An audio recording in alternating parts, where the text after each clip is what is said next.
Hey, great. So our learning target today is I can graph and solve absolute value inequalities. We'll talk about greater than less than today. So we learned yesterday that when we have this absolute value jail bar, we split it into two parts because there are two possible things that could be in the jail. Because when we pull out of the jail, it's always positive, so there could be a positive or negative in the inside. So it's going to kind of function the same way as it did yesterday. The way it's going to work is this. We're going to rewrite it one time, exactly how it is without the jail bar sign. Talked about that yesterday. We're going to rewrite it again, but we're going to flip the sign and make it negative. So it's going to be a little bit different than yesterday's work because we're going to have to deal with that sign today because yesterday was just an equation with equal sign. So our two statements are x is less than 5 and x is greater than negative 5. So I'm going to put those two values on my graph, and I'm going to go ahead and take a look at what that means. X is less than 5 would be an open circle, and I'm going to be shading this direction. I'm just going to shade just a slight bit because I'm not quite sure how far I'm going to go here. This here is saying x is greater than negative 5. That's an open circle. Greater than negative 5 means I'm going to shade this direction. So if I really think through that, I'm going to be connecting these two pieces because this one said x less than 5, shading this way. This said x greater than 5, shading this way, so we're going to shade together. Open at negative 5, open at positive 5, shading in the middle. Done with that problem. Moving over here, again, piggybacking on what we did yesterday in our work. Our work yesterday said when you are dealing with an absolute value sign in an equation with an equal sign or an inequality with a greater than less than sign, we split the problem into two. So we write it exactly how it is without the jail bars the first time. We write it again without the jail bars, but we flip the sign and we make it negative.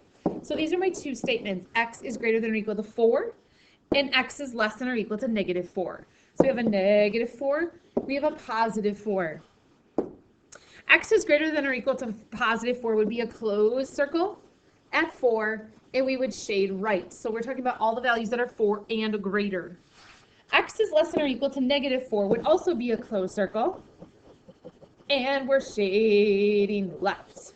Okay, so x is greater than or equal to 4, x is less than or equal to negative 4. That's kind of the values that we have there. So you can see that they're growing in opposite directions on that particular problem. So let's talk about when it has more steps involved.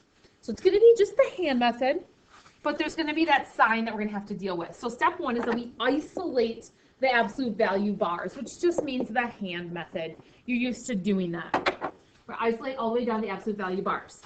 Then we're going to rewrite the inequality without the absolute value sign, just like we did above. One time we write it like that. Step 3, just like yesterday, we're going to write again, but what we're going to do today instead is we're going to flip the sign. We did not have to deal with the sign yesterday, and make it negative. We will then solve both inequalities. We will check the solutions, and then we will graph. I'll go ahead and let you get a chance to get those notes done. So kind of lots of pieces going on there. Lots of pieces. Okay, so it's really going to be hand method. We're going to have to do kind of what we did yesterday. We're going to rewrite the problem 2 times.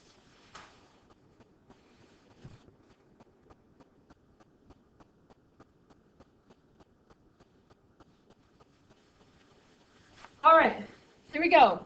We rewrite once, we ignore the sign, we ignore the absolute value bars, we lose them. We rewrite exactly how we see it first time.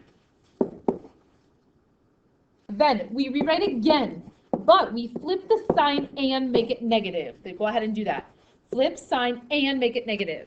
So this becomes really 2 problems that we need to solve here. Okay, solving the problem on the left hand method. To get rid of that negative 20, I'm going to add 20. Copy paste, just good old hand method. If I haven't used it, drag it down. And we get the statement of x greater than 25 on the left. Same thing is happening on the right. We're going to go ahead and use hand method and solve. We're going to add 20, copy paste. Working left to right then, if I haven't used it, drag it down. Negative 5 plus 20 is 15. X is less than 15. So when I go to graph this, I have a 15 as my smallest value. I have a 25 as my biggest value. This says here x greater than 25. We have an open circle at 25 and we're shading right. Open circle 25, shade right. This statement here, x less than 15. We have an open circle of 15 shading left. Opposite directions that these are growing in. One of them is getting bigger, x greater than 25. So things like 26, 27, 28. And then this is saying x less than 15. So we're actually getting smaller there, 14, 13, and so on. We are done with that problem with our two possible scenarios. All right, let's try example 2. We follow the steps above. It says to isolate the absolute value jail bar, just like you would if it were the hand method. So hand method would say, go ahead and add 10, copy, paste is step 1. Same old thing we've been doing all year. So if you haven't used it, which we've not used any of this, we drag it down. Step 1, totally kind of ignoring that sign right now. Just solving hand method then. After I do that isolation part, I'm going to divide by 2, copy, paste. Trying to get that jail bar totally alone.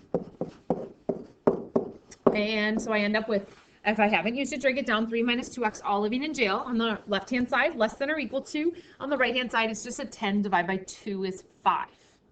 Now that the jail bars are isolated, you'll notice that the jail bars are now all alone. We're going to go ahead and split the problem into 2 pieces. We're going to rewrite it one time without the jail bar exactly how we see. We're going to rewrite it again without the jail bar, but we flip the sign and we make it negative. So we write it again, flip sign and make it negative. So we're going to solve hand method here. Here we go. I'm going to subtract 3, copy, paste. If I'm going too fast, go ahead and pause that video. Otherwise, we're going to keep plugging away. If I haven't used it, drag it down. So we have negative 2x is less than or equal to 2. Solving that equation, I'm going to divide by 2, copy, paste. Working left to right then, we get x. And the decision is, do I keep the sign or flip the sign? If we at all divide or multiply by a negative, sign flips. Because we divided by a negative, we're going to flip the sign. Because that negative 2 I highlighted there, why we're flipping the sign. And it's a triangle problem just on the right, which is negative 1.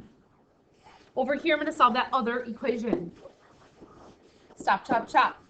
Hand method kicks in. We subtract 3 just like we did on the other problem. You'll notice over on the other problem in the blue, same step, first step, subtract 3. I'm going to kind of work through that same process. If I haven't used it, drag it down.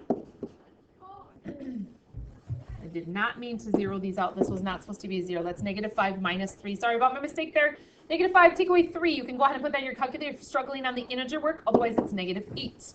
Now, how do I solve this? How do I get x alone? It's multiplication. So to undo it, we would divide by negative 2, copy, paste. And we end up with an x here. The decision now is if I've multiplied or divided by a negative, I flip the sign. Did I multiply or divide by a negative? Yes, I did. So then the sign flips. Triangle problem on the right, negative 8 divided by negative 2 is positive 4. So I have 2 statements here, x greater than or equal to negative 1, x less than or equal to 4. So we have a negative 1 is our smallest, a positive 4 is our biggest. Let's work through it. X greater than or equal to negative 1. That's a closed circle at negative 1. Greater than or equal to would mean I'd be shading this direction. Now I'm going to kind of wait to see what happens. Over here it says x less than or equal to negative 4. Closed circle at 4. I meant to say positive 4. I might have misspoke there. X less than or equal to positive 4. Closed circle because we're including the 4. And all the things less than 3, 2, so on. We're shading that direction. Therefore, these are going to grow together. We'd have a closed circle at negative 1, a closed circle at positive 4, and we're shading in the middle. So we end up having 2 possible answers. You do need to graph those. So this is very much like a hand method, except you just have to worry about the signs when they're inequalities. So it feels kind of like hand method, but you have that extra step at the end to think about what do I do with the sign. Be very careful in making decisions about open and closed circles as well. So, a couple really good notes here in summary. Remember that you must have the absolute value jail bar all by itself before you split it into 2 equations. Make sure you get that note down.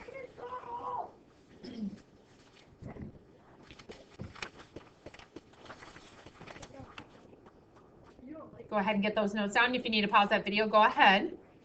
Make sure you get the jail bars alone before you split. Again, notes that we've been talking about recently. Flip the sign when you multiply or divide by a negative. Super duper important.